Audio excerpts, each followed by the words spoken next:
Azteca is an expansion hotel built next to the Safari Hotel at Chessington World of Adventures. Built in 2014, 7 years after Safari, Azteca has its own Aztec theme and is advertised as a separate hotel despite not having its own reception. But how good is Azteca as a place to stay when visiting the park? This review will help you find out. As just mentioned, Azteca has no reception. You collect your keys from Safari Hotel's reception, located at the front. Both hotels are right next to each other, but that doesn't mean you'll be fighting over car parking spaces because the parking area here is absolutely massive. It's huge. It's also only a 10-minute walk away from Chessington South Railway Station, so it's not a burden to carry your things here if you decide not to get a taxi or bus after a train trip. Entering Safari, you are greeted with an impressive reception area with both self-check-in and reception desk. Use whichever you prefer to collect your keys and then walk past the reception area, walk past Safari's restaurant, walk past Safari's bar, walk past Safari's swimming pool and then Safari's arcade, and then you find yourself heading outside in a sheltered wooden fence walkway, which means you'll have to do some extra walking to finally reach Azteca, where you are greeted with a staircase, a lift and a place to deposit your room key. And although it is tempting to do it now, I recommend you wait and see the room first. Walking as quietly as you can down the hotel corridors you enter your room. It's a fairly decent sized room.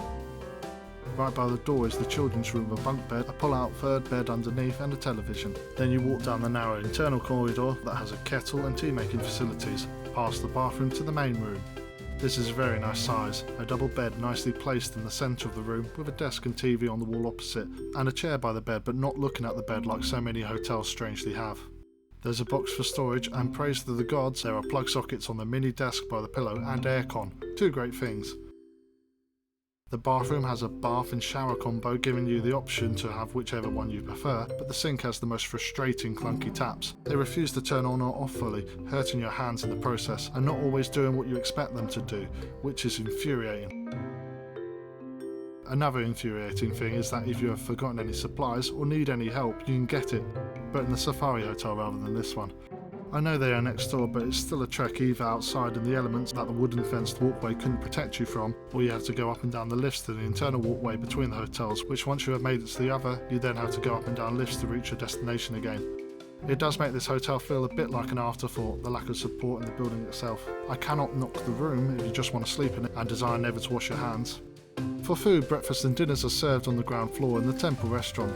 This is actually a very nice themed area with a temple in the middle, TVs that have animated animals on to keep the children entertained, a very nice fish tank, and one very surprising gimmick that you wouldn't expect in a place that serves food.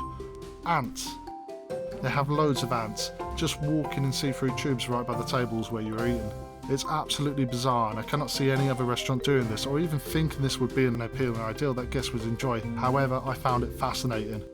As I don't mind insects and I was, let's say 80% convinced that there was no chance the ants could crawl onto my plate, I spent ages watching them, ogling their lines, looking at the absolute massive ones as they stepped over the smaller ones, and wondering how come there are two different types of ant, even though they all come from the same queen. Like, does she have a day of laying bigger eggs?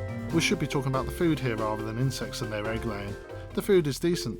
You can make a really good cup of tea here too if you want. Sorry, I cannot add much more to this as I just keep thinking about the ants. In the evenings next to the temple restaurant is the temple bar. It serves a few small snacks but mainly drinks. It has a decent amount of seating though and some chill music to help you enjoy your stay here. Entertainment wise, the room has its own prize safe where if you guess the code from the clues hidden inside the room, you'll be handsomely rewarded. The only issue we had was that this quiz was ridiculously hard. Bear with, hear us out. Question 1 for the first number of the code is as follows. How many butterflies can you spot on your temple door? Am I being dense because our temple door, if they meant the door we entered the room with, was just a plain unthemed door? There is an image of an Aztec temple on the wall. I suppose maybe that's a door? The big black opening at the top that doesn't look like a door but is a temple, and an Aztec one at that. There's no butterflies here. Is it an image on the carpet? I couldn't find anything that looked like a door on the floor. Where is the temple door? I couldn't find any anywhere. Does that mean the number is 0? Would they really put a trick question where the digit was 0?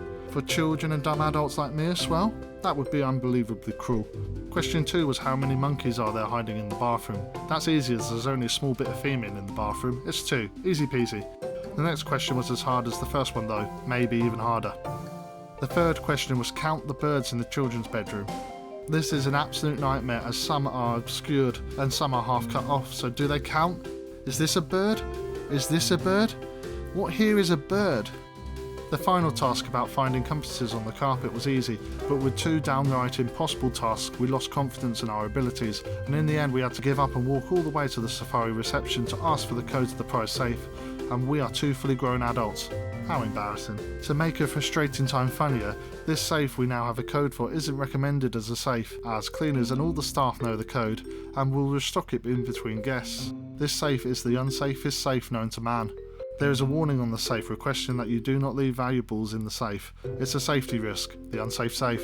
There's also no other safe in the room where only you would know the code, so there is nowhere you could put your valuables if you wanted them to be protected. Balmy. Elsewhere in Azteca there's an arcade which looks like an afterthought, as it is actually placed outside between the hotels and very close to Safari's own arcade, but apart from that it's just socialising in the bar at night. In the morning before the park opens, however, hotel guests can visit the Wanyama Resort, which is a farm petting zoo of some sort. You get to see a few animals which, if you are interested in the zoo part of Chessington World of Adventures, which I do hope you are as there are some fantastically well kept animals here, this is a nice taster experience of the zoo before the rest of it opens up for you to enjoy. Guests staying at Safari Hotel next door have this gorgeous space next to the hotel, where you can see loads of exotic animals such as giraffes and zebras at any time of the day.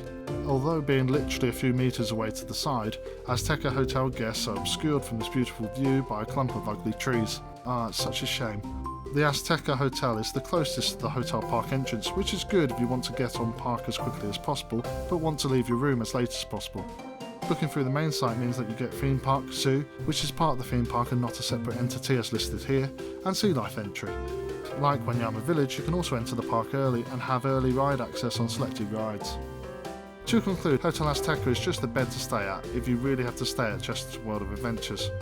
Even though the room is quite modern with a handy aircon feature and you have access to the Wanyama Village Zoo area, everything else seems old and clunky despite it being the newer hotel on site. The bathroom is an absolute nightmare with its stiff and uncooperative taps and frustrating plug, and if you require anything else you have to make your way to the other hotel to get help and supplies. There is absolutely no entertainment at night in the hotel itself, with an arcade looking like an afterthought just outside the hotel, but I cannot fault the beds though.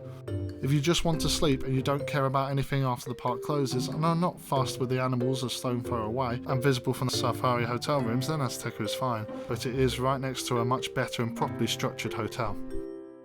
Please leave a comment below if you have any questions or things you would like to say about the Azteca Hotel, and leave a like if you found the video useful, as it makes it easier for others to find our review too. We have a fair few theme park hotel reviews on our channel, and if you are looking up more on park places to stay, subscribe for more and we'll be publishing more of them along with theme park reviews and other theme park related videos. We also have a video on the Safari Hotel which I highly recommend you watch. I put it in the description below. Thank you for watching.